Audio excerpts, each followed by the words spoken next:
இருக்கே. அப்ப இன்னைக்கு தரமான சம்பவம் இருக்கு. எம்மாடி அம்மா, இந்த கண்டென்ட் மட்டும் நீங்க நடந்துச்சு. ஐயோயோ, மக்கள் போன வாரம் எப்படி குசியா இருந்தாங்களோ அதை விட இந்த வாரம் அதிக குசியில இருப்பாங்க. ஏன்னா போன வாரம் கூட வெளியே போகும்போது கொஞ்சம் சாச்சனை எல்லாரும் ஃபீல் பண்ண வச்சுட்டு போயிட்டா.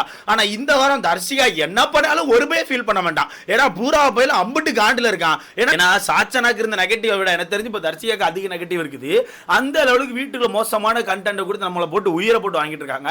முக்கியமா அவங்க அந்த கண்டென்ட் மட்டும் கொடுத்துட்டு போனா தெரியாது. ஆனா வீட்டுல உட்காந்து ஒன்று பேசுறாங்க தெரியுமா, ஏதோ அவங்க 200% எஃபர்ட் போடுற மாதிரி, அவங்க தான் டைட்டில் டிசோர்ட் மாதிரி, வீட்டுக்குள்ள இருக்க மற்ற எல்லாரும் டம்மி மாதிரி ஒரு சீன் கிரியேட் பண்றாங்க தெரியுமா. அந்த சீன் மட்டுமே மக்களை வெறுப்பேத்திட்டு இருக்கு. பட் இருந்தாலுமே இங்க வெயிட் பண்ணி பார்க்க வேண்டிய நிறைய விஷயங்கள் இருக்குது. என்ன ஆச்சு, எப்படி போயிட்டு இருக்குது, யார் வெளியே போ அப்படிங்கறத பாத்துடலாமா. இப்போ ஓட்டின் அடிப்படையில் பார்க்க போனா அபிஷியல் ஓட்ல ஜாக்லின் தான் முதல் இடத்துல இருக்கா சொல்றாங்க. ஓகேவா, நான் காலைல முதல் வீடியோல சொல்லியிருந்தேன், ஜாக்லின் தான் முதல் இடத்தை பிடிச்சிருக்காங்க. ஸோ ஜாக்லின் தான் எனக்கு தெரிஞ்சு ஃபர்ஸ்ட் சேவ் பண்ணப்படுவாங்கன்னு சொல்லி நியூஸ் வந்துட்டு இருக்குது. இருந்தாலும் அதை மாத்திரத்துக்கான வாய்ப்புகள் கூட இருக்கு. ஏன்னா கடைசி வாரங்கள் நெருங்கியாச்சு. கடைசி வாரங்கள் வர வர வீட்டுக்கு கொஞ்சம் சாம்பிராணி போக போட்டு விட்டாதான் வீட்டுக்கு கொஞ்சம் சண்டைகள் இருக்கும். ஏன்னா ஒரு வாரம் தான் இருக்கு.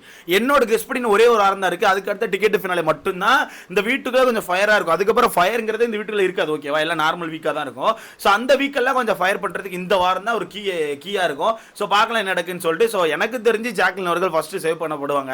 மேபி இவங்க வந்து வீட்டுக்குள்ள இருக்க யாரையா வெறுப்பேற்றுறதுக்கு ஒரு ஐடியா பண்ணா வேணா பவித்ரா அவர்களை ஃபர்ஸ்ட் சேவ் பண்றதுக்கு வாய்ப்பு இருக்கு. சரி, ஓகே, அந்த பாட்டம்ல யார் யார் இருக்கா, யாரெல்லாம் எவிக்ட் ஆகிறதுக்கு வாய்ப்பு இருக்குன்னு சொல்லிட்டு இருக்காங்கன்னா இப்போ ஒருத்திக்கு வந்திருக்க நியூஸ் தர்ஷிகா தான். ஓகேவா, தர்ஷிகா அவர்கள் தான் எவிக்ட் ஆகிறதா நியூஸ் வந்துட்டு. நான் நேத்து நைட்டே தான் சொல்லிட்டேன், சிங்கிள் எவிக்ஷன் தான் இருக்கிறதுக்கான வாய்ப்பும் இருக்குது, ஒரு எவிக்ஷன் தான் இருக்கிறதுக்கான வாய்ப்பு இருக்குது. அது தர்ஷிகாவா இருக்கிறதுக்கான வாய்ப்பு தான் அதிகமா இருக்குன்னு சொல்லிட்டு அதே மாதிரி தான் இப்போ ஒருத்திக்கு டாக் போயிட்டு இருக்குது. போன வாரம் கூட காலையில லைட்டா அப்படி ரிலீஸ் பண்ணி விட்டாங்க. பட் இந்த வாரம் இன்னும் வரதுக்கு எந்த ஒரு நியூஸ் ரிலீஸ் ஆகாம ரொம்ப பிரைவேட்டா மெயின்டைன் பண்றீங்க. இப்படியே போனா அப்புறம் ஹார்ட் அட்டாக் வந்துடாதரா. நாங்கெல்லாம் இந்த வீக் டேஸ் கூட ரொம்ப ஆர்வமா பாக்குறோமோ இல்லையா, அந்த வீக்கெண்ட்ல யார் எவிக்ட்னு ஆர்வமா பார்த்துட்டு இருப்போம். எங்களை போட்டு இந்த ஹார்ட் அட்டாக் மூமெண்ட்ல வச்சா பயமா இருக்குடா, கொஞ்சம் நியூஸ் விடுங்க அப்படின்ற மாதிரி தான் இருக்கு. ஸோ யார் அந்த பாட்டம்ல இருக்காங்க அப்படின்னு கேட்டீங்கன்னா தர்ஷிகா, அடுத்து யாருன்னா அன்சிதா, சத்யா, ரயான், இந்த 4 பேர் தான் பாட்டம்ல இருக்கதா நியூஸ் வந்துட்டு இருக்குது. விஜய் விஷால் கீழே இருக்காரு ப்ரோ, அவருக்கு ஓட்டுகள் இருக்கான்னு கேட்டீங்கன்னா அவருக்குலாம் ஏதாவது ஒரு வகையில் ஓட்டுகள் வந்துடும் ப்ரோ. அது நீங்க என்ன நீங்க வந்து நினைப்பீங்க அன்அஃபிஷியல் ஓட்டுகள் இல்லாம கீழே உட்காந்துருக்காரு. நீங்க ஒரு நீங்க இந்த இடத்துல தான் நீங்க ஒரு சின்ன டிஃபரன்ஸ் கவனிக்க மாட்டீங்க. இப்போ தர்ஷிகா கவனிச்சு வெறும் 51,000 ஓட்டுகள் தான் எடுத்து வச்சிருக்காங்க. ஓகேவா, வெறும் 51,000 தான் அன்அஃபிஷியல் எடுத்து வச்சிருக்காங்க. அப்படி பார்க்கும்போது அஃபிஷியல் உங்க சுத்தமா ஓட்டுகள் இருக்காது, நமக்கு நல்லாவே தெரியும். ஓகேவா, அஃபிஷியல் சுத்தமா ஓட்டுகள் இருக்க போறது இல்லை. ஆனா அதுக்கு மேல இருக்க பிளேயர்ஸ் பார்த்தீங்கன்னா விஜய் விஷால் 70,500 ஓட்டுகள், அன்சிதா 70,700 ஓட்டுகள், சத்யா 71,000 ஓட்டுகள், ரயான் ஒரு 72,000 ஓட்டுகள், மாத்தி எல்லாருமே இவங்க வெறும் 1000 ஓட்டு 500 ஓட்டு டிஃபரன்ஸ்ல தான் அன்அஃபிஷியலா இருக்காங்க. சோ அப்படி இருக்கும்போது அஃபிஷியல்ல கண்டிப்பா இவங்கல விஜய் விஷாலுக்கு நல்ல ஓட்டுகள் வந்திருக்கும். ஆல்ரெடி நியூஸ் வந்துட்டு அஃபிஷியல் ஒரு 4வது இடத்துல 3வது இடத்துல 5வது இடத்துல இருக்கதா சொல்லியிருக்காங்க.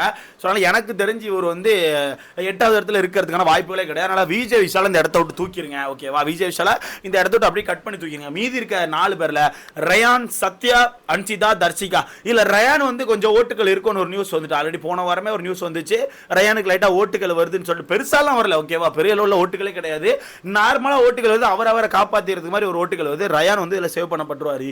எனக்கு தெரிஞ்சு கடைசியா இருக்க 3 பேரு சத்யா, அன்சிதா அண்ட் அவங்க பேர் என்ன தர்ஷிகா, இந்த 3 பேர் தான் கடைசியா இருக்காங்க.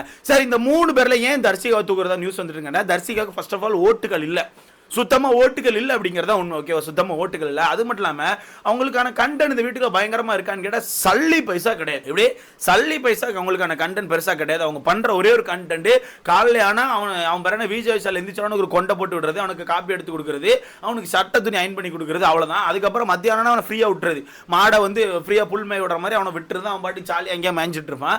மேய்ஞ்சி முடிச்சு நைட்டு ஒரு 6 மணிக்கு அப்புறம் 7 மணிக்கு அப்புறம் கூட்டுகள் அடைய வரும்போது அதுக்கப்புறம் இவங்க பிடிச்சிப்பாங்க. அதுக்கப்புறம் 7-8 மணிக்கு அப்புறம் தான் இவங்களுக்கான கண்டென்ட். ஓகேவா, இந்த மாதிரி இந்த கண்டென்ட் மட்டுமே கொடுத்துட்டு இந்த வீட்டுக்குள்ள 2 வாரங்களா சர்வே ஆயிட்டு இருக்காங்க. ஒரு டாஸ்க் சூப்பர் ஆடுறாங்களா வாய்ப்புகளே கிடையாது. ஏஞ்சல் டீம் டாஸ்க்ல முதல் நாள் சூப்பரா பண்ணாங்க, அதுக்கப்புறம் அவ்வளவுதான், ஒண்ணுமே இல்லாம போயிட்டாங்க. இப்போ லாஸ்ட் வீக் நடந்த டாஸ்க் எடுத்துக்கோங்க, இந்த மேனேஜர் வெர்சஸ் ஃபேக்டரி லேபர்ஸ் அப்படிங்கிற டாஸ்க்குமே அவங்க பெருசா எதுவுமே பண்ணல. சும்மா வீட்டுல உட்காந்து மேனேஜர் சொன்னாங்களே தவிர களத்துல இறங்கி வந்து ஏதாவது பண்ணாங்களா கேட்டா வாய்ப்புகளே கிடையாது. கடைசி நாள் மட்டும் இந்த கேமரா முன்னாடி வந்து இவங்க ஸ்வாப் பண்றாங்க, அவங்க ஸ்வாப் பண்றாங்கன்னு சொல்லிட்டு போனாங்களே தவிர இவங்க பெருசா எதுவுமே பண்ணல. சோ அவங்க கிட்ட இருந்து கண்டென்ட் சுத்தமா கிடையாது. அடுத்தது அன்சிதா எடுத்துக்கிட்டீங்கன்னா அன்சிதா இருந்து கூட கண்டென்ட் வருதுன்னு சொல்லலாம். இப்போ அன்சிதா கூட எனக்கு தெரிஞ்சு 2 ப்ரோமோல வந்திருக்காங்க. அப்படியே 2 பிரமோல வந்திருக்காங்க இந்த வாரம். அது மட்டும் இல்லாமல் இந்த வீட்டுல வந்து யாரையா ஏற்றி விட்டாச்சும் கண்டென்ட் கொடுத்துட்டு இருக்காங்க. சும்மா நாச்சுக்கும் இங்கே உட்காந்து அவனை ஏற்றி விடுறது, சும்மா நாச்சுக்கும் இங்கே உட்காந்து அவனை ஏற்றி விடுன்னு சொல்லிட்டு ஏதோ ஒன்று பண்ணிக்கிட்டு தான் இருக்காங்க. அன்சிதாவை கம்பேர் பண்ணும்போது, தர்ஷிகாவை கம்பேர் பண்ணும்போது அன்சிதா ஏதோ ஒரு வழியில் ஏதோ ஒரு செகண்டில் ஒரு படி மேலே இருக்கதா ஒரு ஃபீல் இருக்கு, எனக்கு இருக்கு. அது மட்டும் இல்லாமல் ஓட்டுகளும் இருக்கதா சொல்றாங்க. இருந்தாலுமே தர்ஷிகா லெவலுக்கு தான் ஓட்டுகள் இருக்கு. ஒன்றும் பெருசாலாம் இங்கே யாருக்கும் டிஃபரன்ஸ் இல்லை. தர்ஷிகா லெவலுக்கு தான் ஓட்டு இருக்கு. அடுத்தது பார்க்க போனால் சத்யா தான். சத்யாவுக்கு ஓட்டுகள் கூட பரவாயில்லன்னு சொல்றாங்க. லைட்டா பரவாயில்ல, இருந்தாலும் ஓட்டுகள் இல்லை.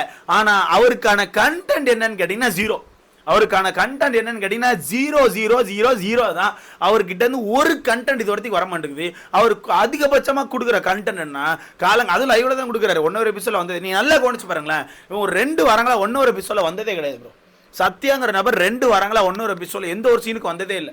எனக்கு தெரிஞ்சு சாட்டர்டே சண்டேல சேதனா வந்து சேதனை எழுப்பிட்டு இந்த நான் பட்ட பயிர் வை அதை பத்தி பேசுன்னு சொல்லி சொன்னா மட்டும் தான் உண்டு. அப்போ மட்டும் தான் இந்த டீசல் இன்ஜின் ஓடுது. அதை தவிர்த்து இந்த டீசல் இன்ஜின் எப்போவாச்சும் ஓடுதான்னு கேட்டால் வாய்ப்புகளே கிடையாது. ஓகேவா? சொன்னால் எனக்கு தெரிஞ்சு சத்யா அவர்கள் இருக்கிறதுல மோசமான கண்டிஷன் நான் நினைக்கிறேன். ஆனால் அவங்கெல்லாம் என்ன சொல்லிக்கிறாங்க தெரியுமா? அவங்களே அவங்க ஒரு மனசை எப்படி சொல்லி தேர்த்துக்கிறாங்கன்னா, நான் நானா இருக்கேன், இந்த வீட்டுக்குள்ள நான் நானா இருக்கேன், நான் அந்த கேமுக்காண்டி என்னை மாற்றிக்கிட்டு ஒரு கேம் ஆடிட்டு அந்த கேம் ஒருவேளை தப்பா போனாலோ இல்லை அந்த கேம் ஒருவேளை கொஞ்சம் டிஃப்ரெண்டா போனாலோ அதை வச்சு யாரா பாதிப்படைஞ்சாலோ நான் வெளியே போய் பார்க்கும்போது எனக்கு கஷ்டமா இருக்கும். யாரா என்கிட்ட வந்து ஏன்பா இப்படி கேம் ஆடணும்னு சொன்னா அதுக்கு வந்து என்னால் எதுவும் சொல்ல முடியாது.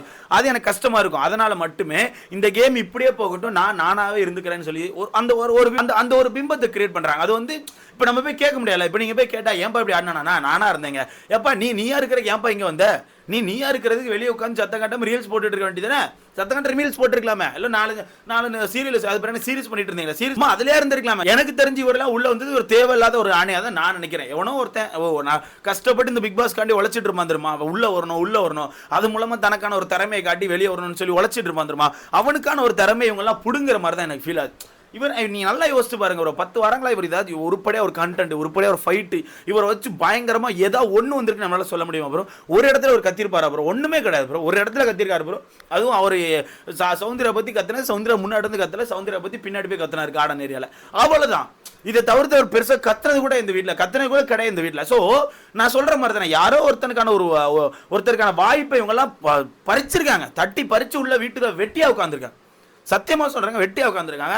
ஸோ அந்த வகையில் எனக்கு தெரிஞ்சு சத்யா கிட்ட கண்டென்ட் கிடையாது. ஸோ சத்யா தர்ஷிகா இந்த 2 பேர்ல இருந்தா எனக்கு தெரிஞ்சு யாரோ ஒருத்தர் அவுட். ஓகேவா? இந்த 2 பேர்ல இருந்து யாரோ ஒருத்தர் அவுட் ஆக போறாங்க. மேபி டபுள் எலெக்ஷன் இருந்துச்சுன்னா இந்த 2 பேர் கண்டிப்பா அவுட் ஆயிருவாங்கன்னு ஒரு நியூஸ் இருக்குது. அதை நான் நேற்று நைட்டே சொல்லிட்டேன். பட் வெயிட் பண்ணி தான் பார்க்கணும் என்ன நடக்குன்னு சொல்லிட்டு. நான் ஷூட் இன்னைக்கு லேட்டாக தான் ஸ்டார்ட் ஆயிருக்கு போல.